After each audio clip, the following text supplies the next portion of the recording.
Баршаңызға сәлем. Менің каналыма қош келдіңіздер. Бүгін біз сіздермен бірге ауызда еритін алма бәлішін дайындайтын боламыз. Ол үшін бізге бөлме температурасында тұрған жұмыртқа қажет болады. Жұмыртқаларымызды ыдысымызға жарып аламыз.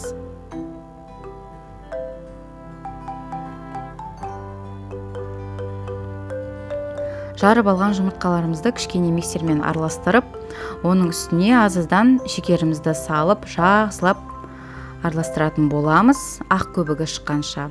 Ең төменгі жылдамдықтан жоғарғы жылдамдыққа көтере отырып, әппақ масса болғанша миксерлейміз.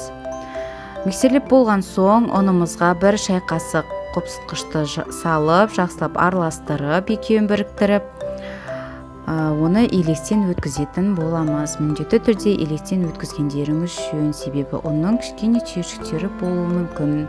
Ол массамен біріккен кезде араласпай қалып, қамырымызда түйіршіктер қалып қояды. Сондықтан міндетті түрде електен өткізіп салғандарыңыз жөн болады. Енді жақсылап миксерлеп аламыз. Мен қамырды 2-ге бөліп саламын. Солай маған жеңілірек. Сіздер де солай салсаңыздар болады. Міне жақсылап миксерлеп аламыз, оларды біріктіріп. Ал біріктіріп болған соң, енді біз сұйық майымызды құйып аламыз да, және тағы да жақсылап миксерлеп аламыз. Миксерлеп болған соң, біз массамызды 5-10 минутқа демалдырып қоямыз. Сол уақыт аралығында алмаларымызды дайындап аламыз. Мен осылай ірі етіп турадым. Өздеріңізге қалай ыңғайлы, солай турасаңыздар да болады.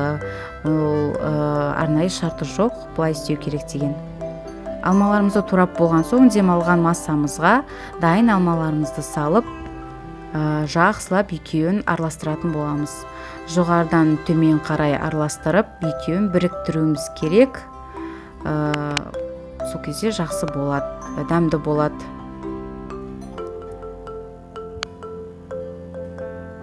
Араластырып болған соң, біз формамызды дайындаймыз.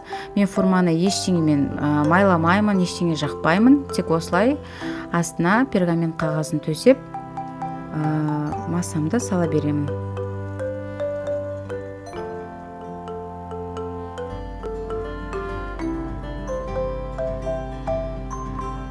Мен алдын ала духовкамды 180 градусқа қыздырып қойған болатынмын.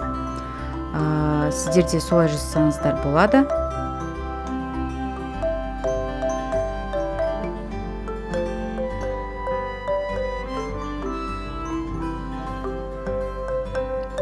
Және де мен шарлотканың бетін осылай әрледім. Яғни алмаларды жарты ай қылып кесіп алып, осылай бетіне қойып шықтым. Сіздер де солай жасасаңыздар болады. Және де ол негізі міндетті емес, жай осы алмаларды қоймай-ақ, дәл осылай пісіре берсеңіздер де тоже өте дәмді болады. Бірақ мен осылай шештім. Менің отбасым осылай дайындағанымды өте қатты жақсы көреді. Дайындап болған соң бетіне қант ұнтағын сеуіп қойсаңыздар өте керемет болады, одан да дәмді болып түседі.